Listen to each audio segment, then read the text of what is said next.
Hello friends, welcome back to your own channel BNK maths classes. तो दोस्तों चलिए शुरू करते हैं आज की वीडियो और सीख लेते हैं कुछ नया। आप स्क्रीन पर देख रहे होंगे कि एक क्वेश्चन लिखा हुआ है, show that any positive odd integer is of the form 6q+1, 6q+3 और 6q+5 where q is any integer. मतलब अगर हमारे पास अगर कोई एक पॉजिटिव ऑड इंटीजर दिया है तो उसे मैं 6q+1, 6q+3 और 6q+5 के फॉर्म में लिख सकता हूँ। तो चलिए देखते हैं इसका सोल्यूशन कि कैसे होगा। मान के चलते हैं कि हमारे पास कोई एक पॉजिटिव ऑड इंटीजर a है। लेट अस एज्यूम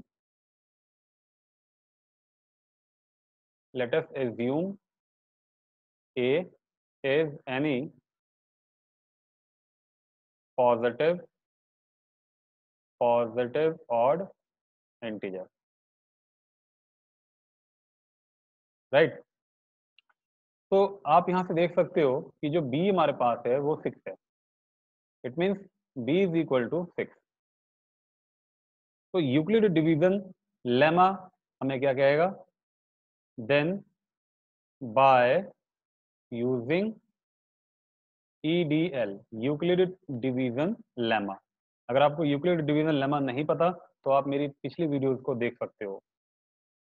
तो अगर मैं यूक्लिड डिवीजन लेमा यहाँ पे अप्लाई करता हूँ तो a is equal to 6q+r हो जाएगा ये। और जहां पर मैं ये जानता हूं कि जो r है इसके लिए एक रेस्ट्रिक्शन होगी। क्या रेस्ट्रिक्शन होगी? ये जो r होगा वो हमेशा 0 से बड़ा या उसके बराबर होगा या फिर वो b से कम होगा। अब b क्या मेरे पास यहाँ पर 6 है, मतलब r के लिए जो रेस्ट्रिक्शंस होंगी वो ये होंगी। इट मीन्स हम यहाँ ये बोल सकते हैं कि r जो वैल्यू ले सकता है वो कौन कौन सी ले सकता है। r can take 0, 1, 2, 3, 4 and 5। ये 5 वैल्यूज को ये r यहाँ पर ले सकता है। तो अगर मैं इस r को बारी बारी से इक्वेशन 1 में पुट करता जाऊं तो मुझे जो इंटीजर्स मिलेंगे वो कुछ इस तरीके से होंगे। अगर मैं r के प्लेस पर ये 0 प्लेस करता हूँ, 1 प्लेस करता हूँ, 2 प्लेस करता हूँ, 3, 4 और 5 प्लेस करता हूँ तो कुछ इस तरीके की फॉर्म्स हमारे को मिलने वाली हैं।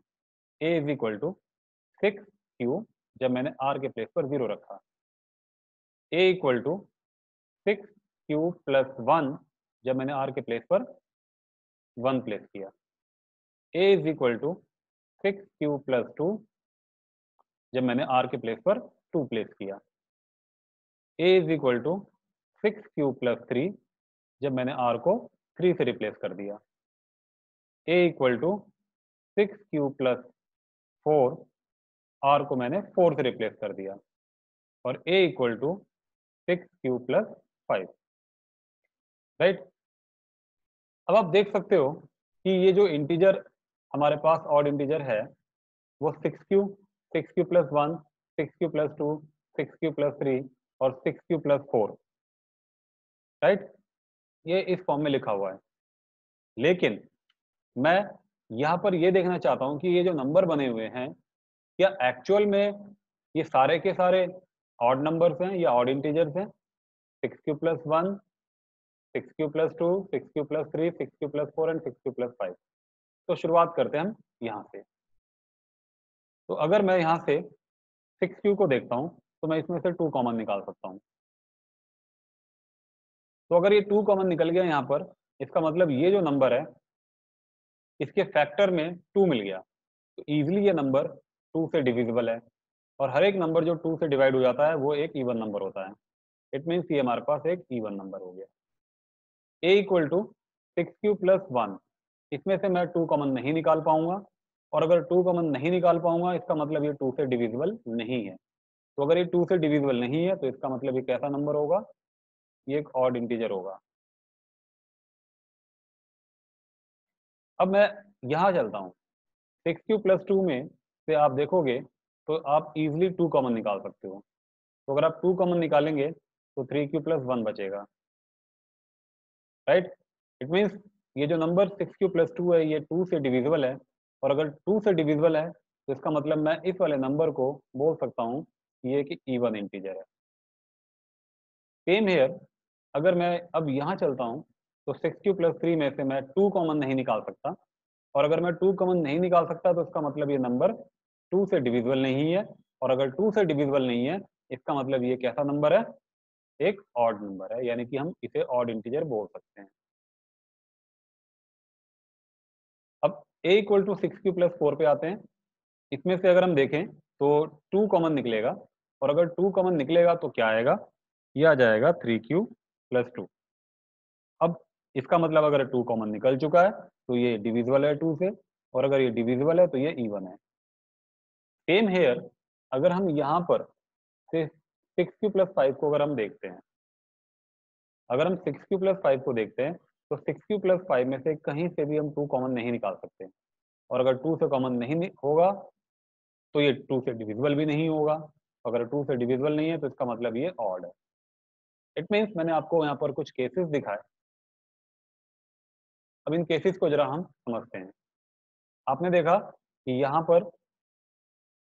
पर इस केस में अगर आप ये देख रहे हो कि अगर हम यहाँ से 2 कॉमन नहीं निकाल पा रहे हैं, मैं कहाँ की बात कर रहा हूँ, मैं यहाँ की बात कर रहा हूँ, तो इसका मतलब a = 6q + 1, ये हमें क्या देगा, एक ऑड नंबर देगा, यानी ऑड इंटीजर। यहाँ पर मैं अगर देख रहा हूँ तो मैं यहाँ से भी 2 कॉमन नहीं निकाल पाया, और ना मैं यहाँ पे निकाल पाया। इसका मतलब ये जो तीनों हैं नंबर, ये तीनों सिचुएशन ऑड इंटीजर्स की हैं, और जो बाकी बच जाते हैं वो हमारे इवन है। तो हम ये बात बोल सकते हैं कि जो भी हमारे पास ऑड इंटीजर होगा, राइट, ऑड इंटीजर होगा, तो उनको हम सिर्फ और सिर्फ अगर हम लिख पाएंगे तो वो ये फॉर्म होंगी, आप चेक कर सकते हैं, राइट। तो फाइनली हमें क्या लिखना है, हम ये लिखेंगे, हमें यहाँ लिखना होगा therefore every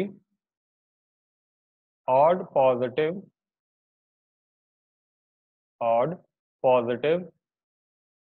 integer can be written as in form of 6q + 1, 6q + 3 and 6q + 5। या तो हम इसको इस फॉर्म में लिख पाएंगे, या इसमें, या इसमें।